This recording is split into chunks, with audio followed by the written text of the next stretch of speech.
Lisa and I, we want to take you someplace warmer. You are welcome. So really what we're saying is, imagine yourself anywhere but here.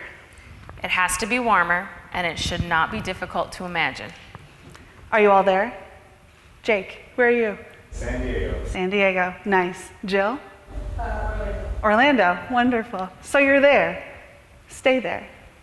Soak up that sun. Spend all day soaking in that sun's rays. Imagine it, you're there. The sun is setting. You've spent all day outside, and you notice perhaps you have a bit of a tan line. Nope, you're sunburnt. Your skin is crispy. Are you all still there?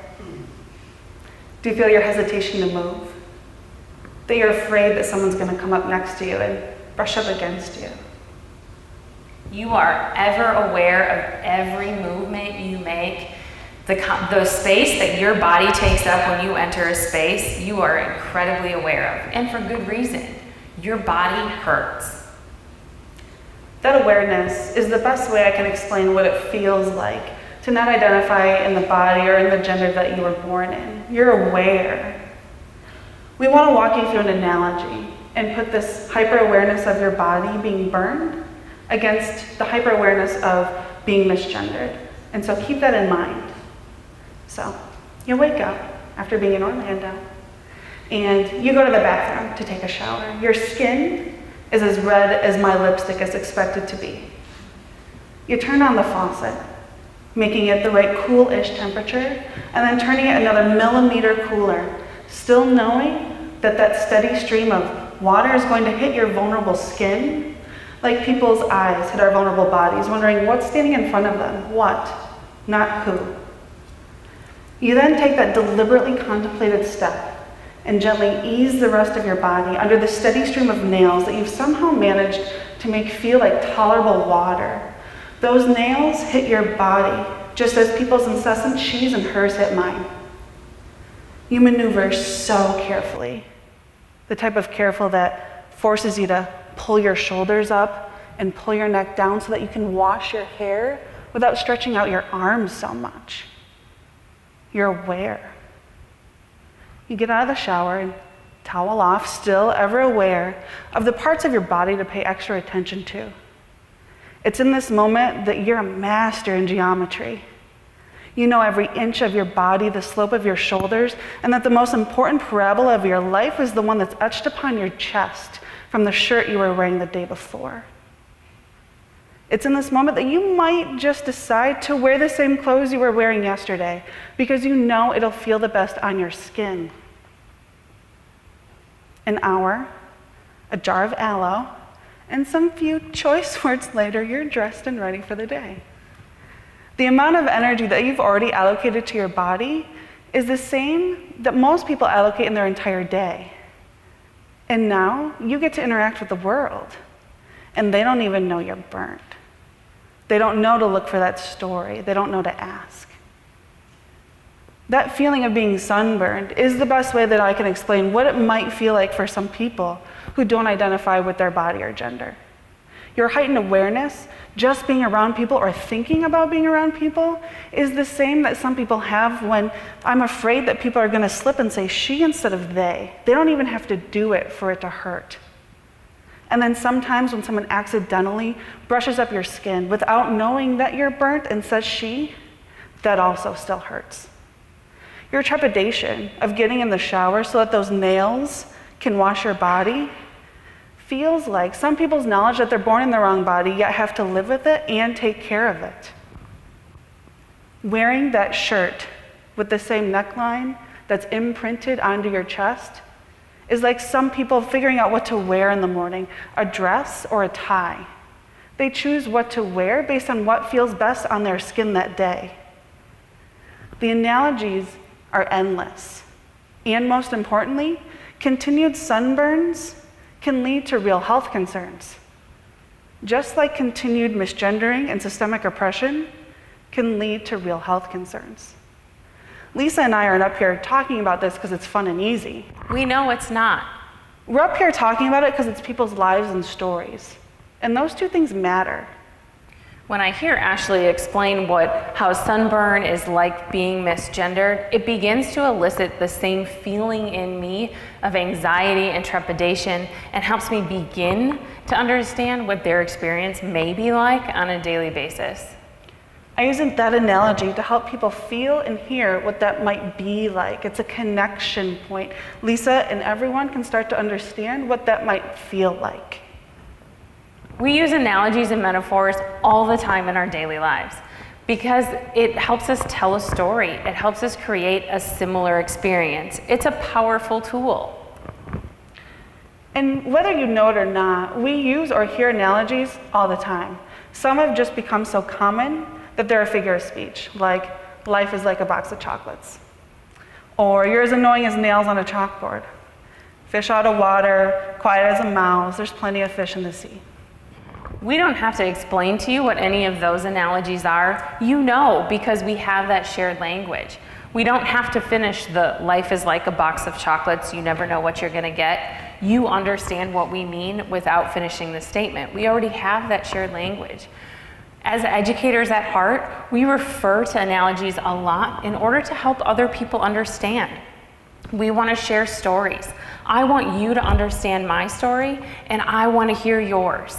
I want to hear what it's like to walk in your shoes. And since I can't literally do that, I need to hear from you in a way that provides an analogy that I may be able to understand. I am a storyteller at heart. I love telling stories. I love recounting stories. I'm known to frequently annoy my friends by asking them to reshare stories because it creates a shared experience. It allows us to step in the same shoes just for a moment and really understand each other. We know that what we're sharing with you today does put an unfair burden on the shoulders of those experiencing oppression to creating an analogy that will help others understand. However, we know that there is also a large responsibility on the ears of the listener to take a moment and pause and feel the sunburn. Recognize what it might feel like to interact with people when your skin is literally hurting. Our challenge for you today is to simply use analogies as another tool. It's an option for you to help someone else understand what you may be experiencing, to help deepen an understanding when it feels like we're just not getting there. So how do you create an analogy when you're experiencing something that you want to communicate? First, understand yourself, your identities, your feelings, emotions, experiences, and try to understand them the best that you can. It's hard to ask someone else to understand you if you don't understand you. Secondly, realize when things feel similar. They may not feel similar to other people, and that's the point. You're creating the analogy when they wouldn't have made that connection otherwise. Lastly, step outside yourself and reach a little. Try to understand someone else's experience, and you never will understand it fully, and a little understanding can go a long way. Let's put those steps into practice. A number of weeks ago, I made the commitment to embark on a healthy lifestyle. I was going to eat right, I was going to go to the gym, I was going to run 10 miles a week. I was going to do that. Some of you probably are thinking, I've made that similar commitment. So following along on this analogy probably won't be too difficult. But about day 3, I was in the grocery store reading the 14th label and thinking, how many calories am I supposed to have a day? I don't remember if this is good for me or not. What ingredients am I supposed to avoid? And I had this overwhelming feeling of anxiety, and I was overwhelmed.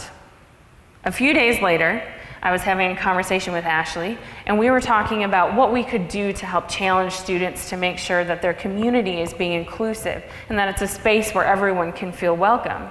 And as we were problem solving, I experienced that same feeling of overwhelming anxiety, and I was concerned. And once I realized that I was having that same emotion as I was to healthy living, I thought, this is a perfect analogy for what we're trying to do. Once I made the connection, the possibilities seemed endless. And since many of you have also attempted to embark on a healthy lifestyle, I'm sure that you can walk with us through this analogy. If I'm going to be healthy, I have to do it every minute of every day. I don't get to be healthy for 2 hours a day and say, I did my part today. Just like if I hear someone on the street use the N-word and I ask them to stop, that's part of my responsibility for inclusivity. But then I cannot ignore the N-word when I hear it from a family member or a friend. Things change. Remember a few years ago when we were told, don't eat eggs, they're bad for cholesterol, avoid eggs. Now we're told, eat eggs. It provides all kinds of protein for you. That's good, it's the energy your body needs. Things change, and we have to stay on top of it. It's kind of like the word queer. Queer used to be a big no-no to say. Now some members of the LGBT community have embraced that word and use it to identify with. Like Lisa said, things change. And of course, embarking on a healthy lifestyle is easier with a partner, a running buddy. Someone who's going to remind me, you probably don't need that bowl of ice cream today. Someone who's going to challenge me, did you go to the gym? You had made that commitment. I need someone to help hold me accountable. Just like I appreciate having a partner with Ash and Ashleigh so that we can embark upon the opportunity to create inclusive communities together. Someone who will challenge me when maybe I've taken a misstep. Someone will hold me accountable to the commitment that I've made. That partner is invaluable, and things are always easier when you're in it with someone else. And no matter how hard I'm trying, no matter how well I'm doing that day, in a moment of weakness, I may just find myself with a cookie in my mouth. And I have to pause and not give myself too hard of a time. I have to forgive myself, recognize the choice that I've made, and simply do better in the next moment of vulnerability. In the end, we all just want to be understood. Try figuring out what that story is that people just can't hear, and play with different ways of being the storyteller. Analogies are just one way. Find your way to help people hear and see you. So when you feel like people just aren't picking up what you're putting down, smelling what you're cooking, or buying what you're selling, take a moment and pause. When you feel like your experience is not common, try to find an experience that others may find common and make an analogy connection for them. Try telling your story of oppression in terms of a sunburn. Thank you.